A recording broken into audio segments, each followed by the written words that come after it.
We are back with part two of this week's reading of the Messianic Jewish Family Bible True Life Version. And we are actually reading 1 Samuel, with the intro and chapters 1 through 10 this week. So I'm going to quickly recap the intro and the first two chapters. Again, the first book of Samuel is what is sometimes called one of the three double books of the Old Testament. The three double books are 1st and 2nd Samuel, 1st and 2nd Kings, 1st and 2nd Chronicles. And these books tell the rise and fall of the kingdom and kings of Israel and Judah. It is felt that the book of 1st Samuel was written between 931 and 722 BC, and 1st Samuel chapters 1 through 24 were written by Samuel. Samuel was a priest and a prophet, but he was also the last judge in Israel's history. 1st Samuel 25 to 2nd Samuel 24 was written by Nathan and Gad, and both of these men were prophets and the king's counselors. Some scholars also think that Abiathar finished the book. Abiathar was a high priest because of the references to the city of Ziklag, which has belonged to the kings of Judah to this day, as stated in 1 Samuel 27, verse 6. And other references to Judah and Israel, we know that the book was written after the division of the kingdoms in 931 BC. In addition, since there is no mention of the fall of Samaria in 722 BC, the writing of the book should be dated before this time. The book of 1 Samuel covers a period of about 140 years, as we mentioned before, beginning with the birth of Samuel at around 1150 BC and ending with the death of Saul at about 1010 BC. Now, Israel had been being governed by judges since the passing of Joshua, and God would raise up a judge when Israel repented of their sins and called on him. The nation remained morally and politically corrupt. The Philistines invaded Israel. The temple had been desecrated by corrupt and immoral priests. During this time, Samuel was born and raised to be a priest. Samuel was a godly man, but his sons did not follow after him, and they were also corrupt, just as Eli's sons were. And the people had no confidence in them. When Samuel grew old, the people pressed him to ask God for a king over them, and Saul was chosen to be the first king of Israel, although it was God's desire that he himself would rule over them. Saul sinned in that he stepped into the office of a priest, an office where he was not called by God, and we're going to see that. Saul rejected God's commands, and God rejected Saul. From this point on, Saul's life was tragic. He sank from a very popular king into an insane and jealous king who disobeyed God. Saul spent his final years chasing David, trying to prevent David, who was anointed by Samuel, from becoming king of Israel. When Saul and his son Jonathan were killed on the battlefield, David was to become king of Israel. The, the book of 1 Samuel has several unique things, such as Ichabod, found in 1 Samuel 4, verse 21, and that means the glory of the Lord has departed. And Ebenezer is found in 1 Samuel 7, verse 21, and this means hitherto the Lord has helped us. God save the king is also quoted and comes from 1 Samuel chapter 10, verse 24, and it was expressed when when Saul was made king. The word prayer is used 30 times in this book. The Lord of hosts is also used for the first time in 1 Samuel chapter 1, verse 3, and this phrase is used 11 times between 1st and 2nd Samuel. And the main theme of the book is the people demand a king. And in demanding a king, the people chose less than God's best for them, because God had been their ruler, but now they wanted a king so that they could be seen as being politically correct like all the other nations that surrounded them. So that's not always the best thing. Is actually they had the best, and that wasn't enough for them, so they chose second best. They had the best leader of all. They had God, the Creator, but they didn't see it that way. So Samuel is the last judge, and this is seen in 1 Samuel 1 to 8. God is at work in history and even uses the most simple and rebellious circumstances to advance his divine plan. God uses the rebellious and corrupt nature of the sons of Eli and his unwillingness to deal with them to be the perfect schooling environment for Samuel. Israel demands a king and unfortunately rejects God as their ruler over all. God establishes an earthly royal family so that God could bring forth his only begotten Son to rule over all mankind. God did use Saul, and his life ended in insanity and suicide, and a young David was brought to the royal house to play music and sue Saul, who was being tormented by an evil spirit. Later, God uses Saul's jealousy and insanity to pursue David as a lead and for the introduction to the greatest king of the history of Israel. The beginning of the prophetic office begins with Samuel. Moses and others were used by God as prophets, but the office of prophet actually began with Samuel and is seen in 1 Samuel chapter 3, verse 20. And it says, and I'm going to, this is actually a recapping from the King James Version, that I kind of add that sometimes. And all Israel from Dan even to Beersheba knew that Samuel was established to be a prophet of the Lord. Samuel is a judge over Israel, and this is seen in 1 Samuel 7, verse 1 to 1 Samuel chapter 8, verse 22. And even after Saul was established as the first king of Israel, Samuel continued to serve in the office as judge because the people trusted him and turned to him. He was very trusted in many ways. In 1 Samuel chapter 8, verses 5 to 9, the people demanded a king from Samuel. 1 Samuel chapter 8, verse 7, and the Lord said unto Samuel, because Samuel was very hurt over this, hearken unto the voice of the people and all that they say unto thee, for they have not rejected you, Samuel, he's saying, but they rejected me, that I should not reign over them.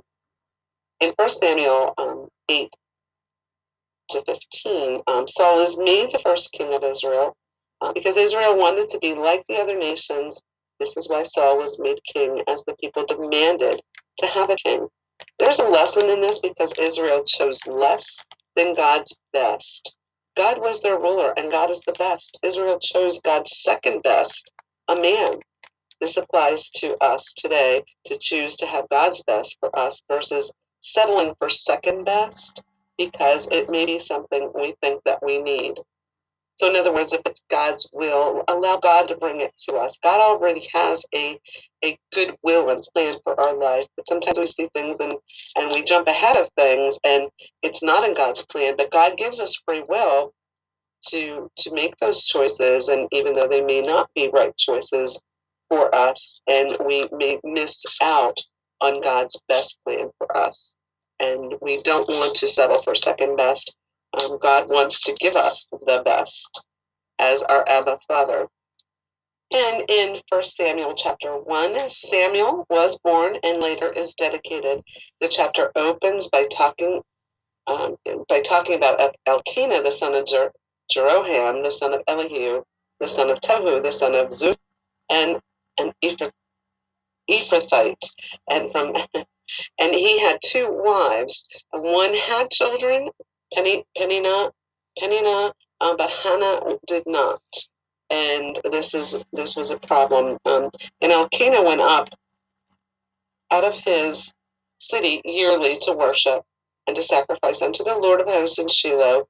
And the two sons of Eli, Hophni and Phinehas, the priests of the Lord, were there. When the time was that Elkanah offered, he gave to Peninnah, his wife, and to all of her sons and daughters portions, but Hannah only got one portion. But he very much loved Hannah. But she was barren. The Lord had shut up her womb, and her adversary, which actually provoked her and caused her hardship and hurt, and that would have been Peninnah, because Peninnah had children, but Hannah did not. So she to recap this, as we read, Hannah went to the temple and she prayed. And at first, Eli thought she was drunk, and she was crying out with all her heart and soul to the Lord, and she made a vow to the Lord. She vowed a vow and said to the Lord of hosts, Adonai Sabaoth, if he would look upon her affliction and remember her and and give her a son, she would then dedicate that son to the Lord, to Adonai, and no razor shall come upon his head. And that actually was symbolic of dedicating the child to Adonai. So Adonai did hear her. Actually, Eli told her to go in shalom when, after she explained herself, because he misunderstood what he was saying, and she told him exactly what was happening, and that she was in deep prayer, and she had a very sorrowful spirit, an oppressed spirit, and she was crying out in desperation to God. And Eli had said to her to go in shalom, and may Adonai, may the God of Israel grant you your petition. And he did. She did conceive, and then she stayed at home until Samuel was weaned, and then she came to the temple to dedicate Samuel to God as she had promised. And there was an offering that was made. And then in chapter 2, Hannah's song of praise to God um, was done, and that was her prayer of praise. We also learn how corrupt, in chapter 2, how corrupt and wicked Eli's sons are. And there's a prophecy of doom at the end of this chapter. And it's given to Eli in regards to his sons and to the fact that Eli didn't really do anything about his sons. He knew they were wicked, yet God was not pleased. And there was actually a prophecy that both of these sons would die in the same day. And so we're going to see, as we read further, how that prophecy comes to pass. Um, Eli was very old. He was not happy with the way his sons were, but he was a very passive individual. And I'm just going to take a moment now to actually contrast Hannah and Eli as parents, as seen in these opening chapters of First Samuel. It's very interesting, and we can see how successful that Hannah was in giving Samuel to the Lord and honoring what she had promised versus what was promised of Eli and his offspring was not kept because those sons had become corrupt. So in Hannah in 1 Samuel 1:28, Hannah had prayed for a child, and the Lord answered the prayer, but in praying for her child, she had also made a promise that she would give him to the Lord, and she was faithful with her promise. And in this verse in 1 Samuel, we see that she is keeping her word to lend him to the Lord, and stated, as long as he lives, he shall be lent to the Lord. And she is saying this to Eli the priest.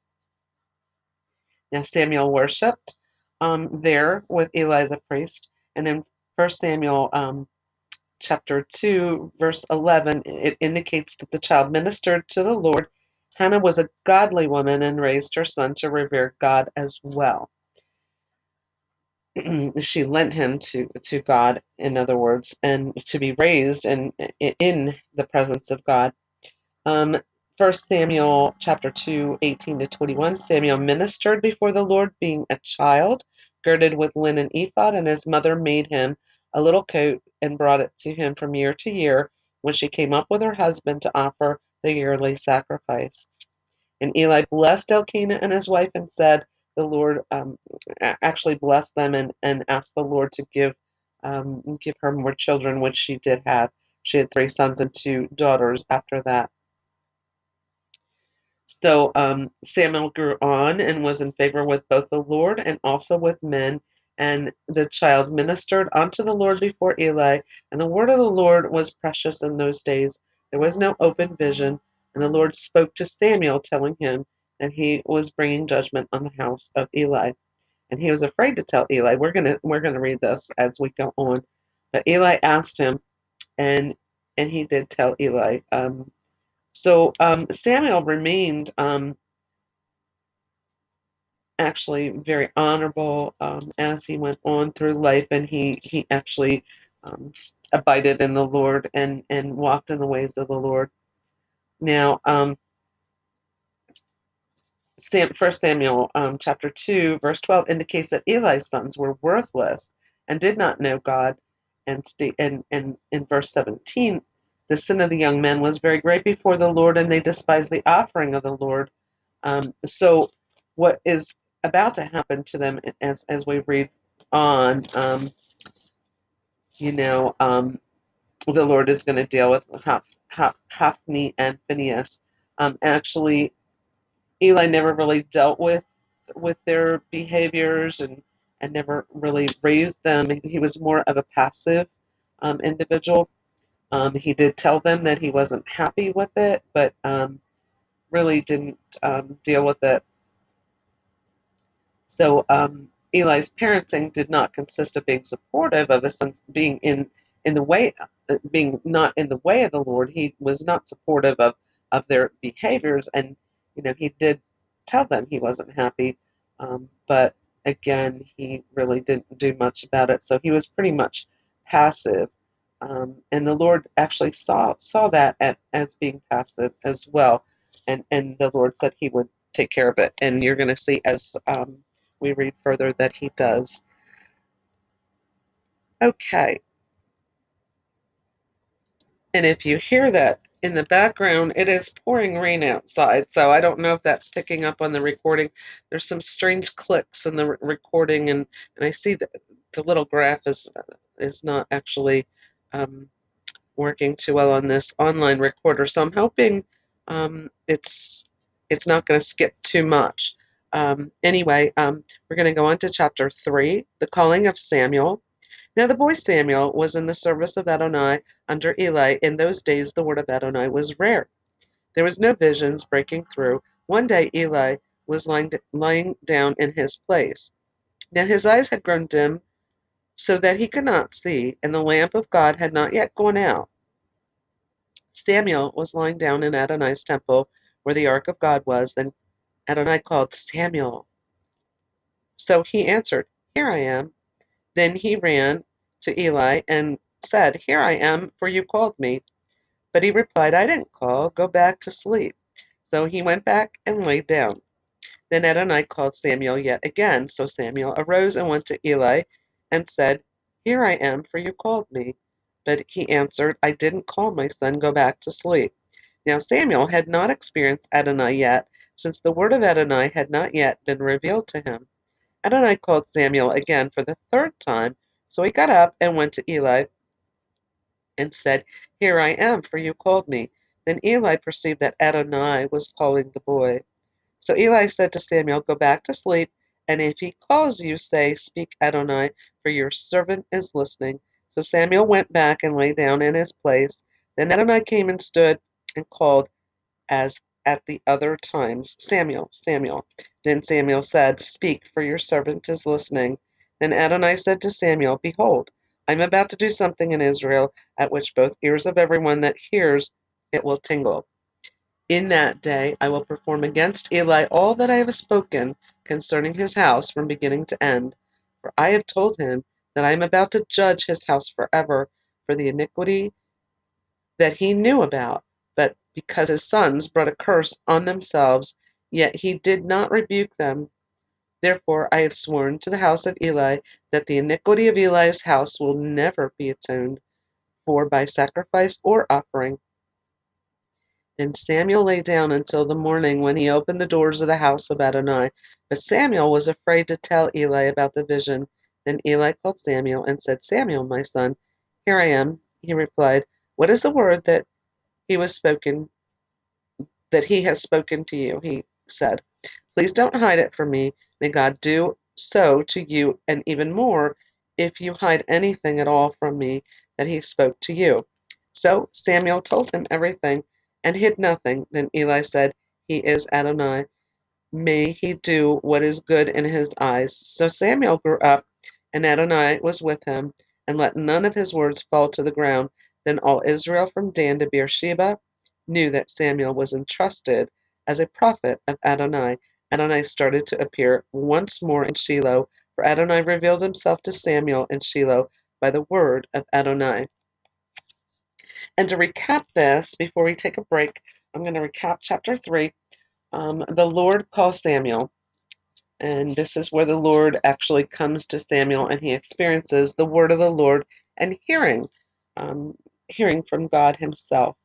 He wasn't sure. He thought he was hearing Eli call him. So every time he'd go and Eli's, no, I didn't call you, go back and lay down. And then Eli realized that Adonai was calling Samuel and told him to go listen. And actually, Samuel was given the same prophecy that Eli had already heard about his sons, and he knew that the boy had heard from God.